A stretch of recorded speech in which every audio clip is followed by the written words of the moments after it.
Assalamu alaikum wa rahmatullah. My brothers and sisters, I wanted to share something that happened with me personally.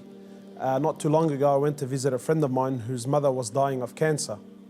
She had been battling cancer for about 5 years, and news came to me that she was on her last days.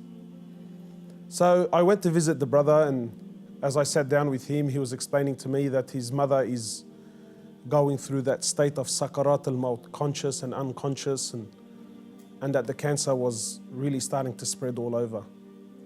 So as I sat with this friend of mine and we were talking, his eyes teared up. So I assumed that because his mother's dying, and so I tried to comfort him, and I said to him, look, this is natural in life. And he said to me, I'm not crying because she's leaving. And of course I am upset, but that's not why I'm crying. I said, then why are you upset? He said, I'm upset because all my life I've never thanked my mother for what she's done.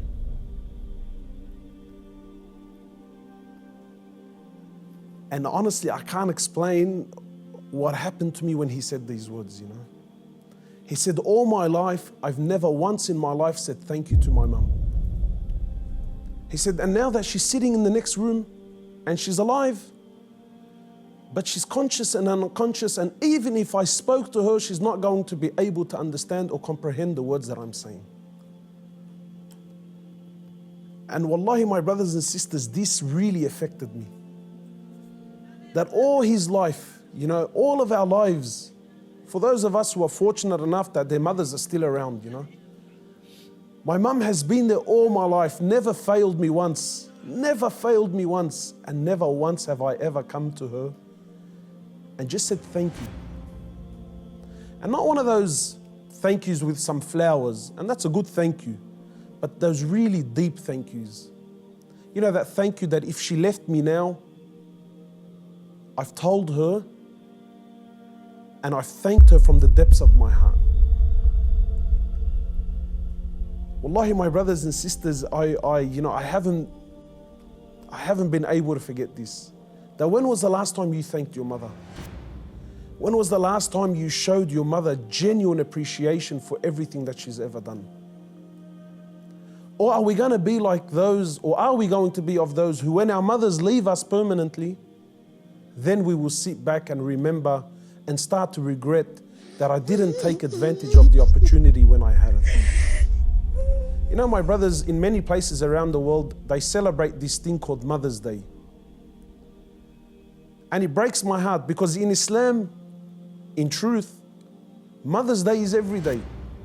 We don't single out one day of the year to say, oh, Mum, look, I remembered you today. But rather, we're ordered by Allah and His Prophet, more or less, to remember our mothers on a daily basis. A man came to the Prophet of Allah and he says to him, O Prophet of Allah, and many of us get this hadith wrong. He says, O Prophet of Allah, who is most deserving of my kind treatment? He says to him, your mother. He says, then whom? He said to him, your mother.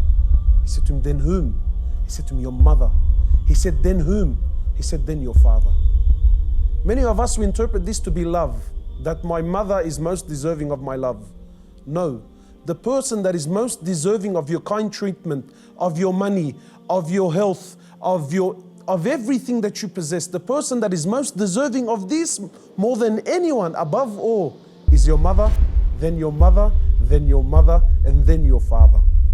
My brothers and sisters, in short, many of us, we still have our mothers. Wallahi, do not be of the losers who wait until our mothers leave us permanently, only then to wish and to regret and say, I wish I can go back and thank my mother. If your mother is still around, run. By Allah, run to her and thank her for everything that she's done.